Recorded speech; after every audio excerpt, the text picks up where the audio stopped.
September 3rd, 2022. So I'm trying to go to the movies. Anthony does not want to go, 2012. So I was going to go by myself. Linda and Louis are going out with their car. Tia Frio is home with my car. It's my name on the title. It was my down payment out of my account. It was prior to some bullshit marriage certificate. It was out of my account that every month the payment got paid. Until he stole the only set of keys that I have to the car and started using it.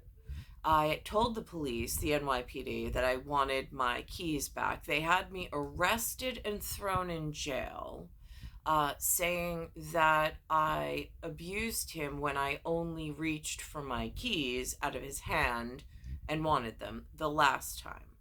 Today, I need to go to Roosevelt Field, which is AMC number 8, to see the $3 movie, National whatever, in support of 3 and 5. And I can't get my tickets because I can't even get the keys to my car.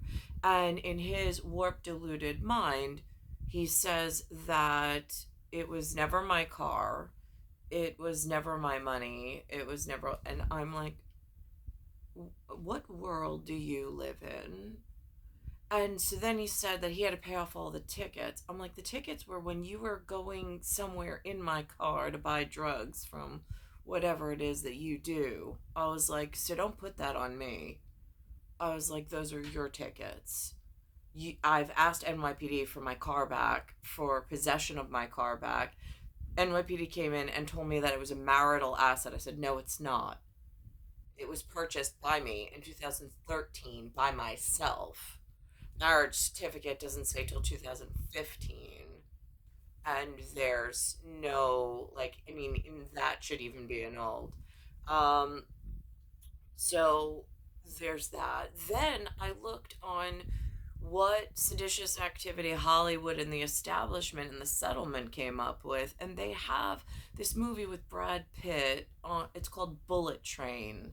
It has a lot of the home wreckers of society. It's how they've documented each part of this journey that and actions they've taken against me. Tia Frio looks very Brad Pitt with the long, greasy, homeless, disgusting hair. And that's Tia Frio 1975. So, he won't give me the keys to the car yet again. So now I can't even enjoy, now again, my quality of life. I mean, this man has moved in. He's been there or it's almost as if he was in cahoots with whatever was prearranged to poison me and take me down in a blackout. And then I don't even know how I survived that blackout. But then he's still there, like some weird, he's like a good guy. No, he's not. And this grows more difficult to explain and try to get out of, as I am the victim here. But he is this disgusting individual with these characteristic traits and this insidious behavior. I don't want to argue with you. If you want to go to the movies, we could all go. I just have to clean the car out. So what time is the movie? I need the keys to my car. All right, if you're gonna keep doing that, I'm not gonna argue with you. You're not gonna get the keys, okay? It's my car. All right. So now he's withholding the keys to my vehicle. And on principle alone, I mean, this is so wrong, and I have no way out of it. He uses my vehicle daily, even without my permission. NYPD, the law enforcement, whatever, won't intervene and get me my keys back. Instead, they turn around and had me arrested and thrown in jail overnight for this. And I have no arrest record other than that. And it was on their hearsay, which is so ridiculous.